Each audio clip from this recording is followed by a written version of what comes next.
What's going on? Travis here with TravisStetzel.com, trainaggressive.com, and I'm doing a quick video here. A question that I get all too much is that in regards to knee pain and training around knee pain. So I thought I'd finally do a video of some different solutions to train around knee pain. Depending on how bad your knee pain is, you might want to avoid a couple of these different exercises that I'm about to show. But first and foremost, when it comes to knee pain, one of the biggest issues that people run into is it's just down to terrible squatting form. Okay, for example, I run a gym, obviously, and 9 times out of 10 when people come in, even young athletes who are very, very strong, they can squat, 365, 405 pounds and up. They're very strong, but I tell them to do a body weight squat, and the first thing I see is those knees shoot forward, okay? And the problem with that is, when you're younger, you're not going to feel it, but as you get older, all that stress that you're putting onto that knee joint, it's just coming straight forward, putting stress on your knee. That's going to add up over time, and you're going to start getting achy knees, and it's not going to be any good. And squatting is going to be the culprit, and you're going to look at that exercise and you're going to say, I can't squat because I have bad knees. Well, instead of having that mindset, fix your squat, okay? And I can tell you right now, I was guilty of squatting like that as well from a young age, and it didn't affect my knees too badly, but I did start to feel pain. I corrected my squat, and everything has been better since. So the main thing that you want to focus on with your squat form is where your shins are. Okay, you want to try to keep your shins as vertical as possible. There's a couple different factors that play into this. Obviously, hamstring mobility, hip mobility, ankle mobility. All right, so if you're lacking in the mobility department, that's what you're going to want to fix first. Okay, so real quick with your squat, and a great way to teach this, especially with people that have knee pain, is doing a box squat, even a body weight box squat. Okay, so instead of just squatting straight down, when your knees are going to come forward, you want to focus on keeping those knees above the ankles, keeping the shins vertical, okay? So, and I would actually advise against squatting in Olympic shoes. I would squat barefoot or flat foot or in some like minimalist training shoes to flatten your feet out, because with this, it's going to be more hip dominant movement with these squats, all right? So what you'll do with the box squat is set up like you normally would with a squat. I prefer toes out just a little bit, about shoulder width apart. And from here, counterbalance yourself if you need to, hands out front. And you're going to start by pushing the hips back. Okay, push the hips back, but keep a tall torso. Okay, so we don't want to be leaning over like this. We want to stay nice and tall. Okay, so we're going to push our butt back. And you can set up a box however high you need to, probably about 90 degrees. You don't want to go much lower than that, depending on how much knee pain you have. And so we're sitting back, making sure those shins are vertical, and then we touch the box. Go ahead, when you first start, just sit out on the box, and then what you want to focus on doing is driving straight up out of there.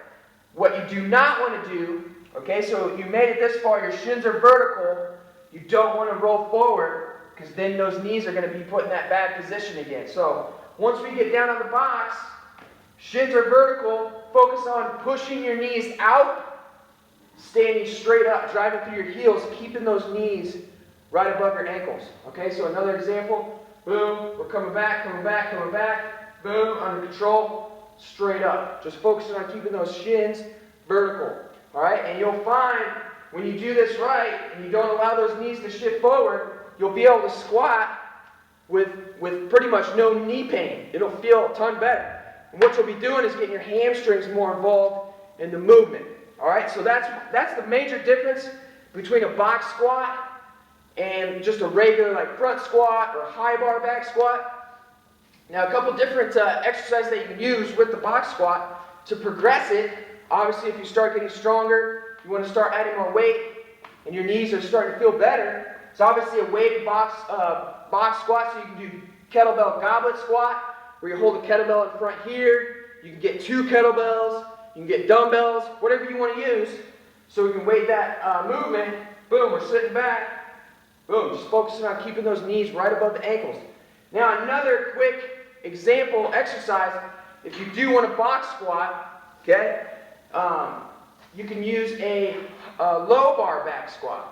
Okay, difference between high bar, low bar, which I didn't know for a very long time when I was younger. I learned this after a couple years being in strength game. But there is a major difference between high bar, low bar back squats. High bar going to be more straight up and down, Olympic style. Okay, and then low bar is going to be more targeting the backside, the hamstrings. All right, so this is a safer movement for your knees, so to speak, if you do want to do loaded squats. So, with the low bar squat, you're going to load that bar way down on your back. So you're here. Okay, and a typical high bar squat, if we were in a high bar squat, we'd be squatting straight down, straight down. Low bar back squat, you're going to load that bar up lower on your back. You don't have to have a box for this, but basically that's what you're trying to do. You're going to have a little bit wider stance with your feet. And it's going to be pushing the hips back, knees out. Don't let the knees come forward, knees out, boom. Try to get to parallel, and we're coming straight back up. That's another option that you can use. It's a little more advanced option. If you're somebody that struggles with knee pain, you'll want to build yourself up to that point without knee pain, obviously. Focus on the box squats first and kind of build up from there. So main focus to you is if you're going to be using lower body squatting movements, is just focus on where those shins are, where that knee is. Don't let that knee come forward. All right? If you need to, get a partner to stand in front of you, and as you squat, their hands are right in front of your knees. If your knees come forward, touch your hands.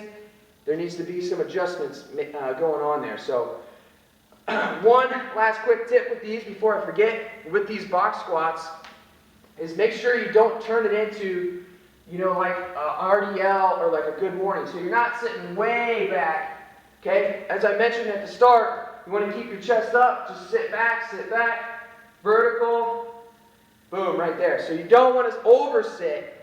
You want to sit back just enough to keep those knees and shins vertical, all right? So I hope that helps you out with your knee pain, your knee issues. You can still train around it. Go ahead and check out the link below for an ultimate solution to your knee pain. If you're struggling with knee pain, I know how you feel. I have a lot of clients, and I have a really good friend that struggles with knee pain, and it affects his training to a high degree. So I don't want you to be in the same situation. I want to see you training 110% ham. So check that out. Thoughts, comments, questions, post them up in the area below. Keep training aggressive, getting strong. Travis, I'm out.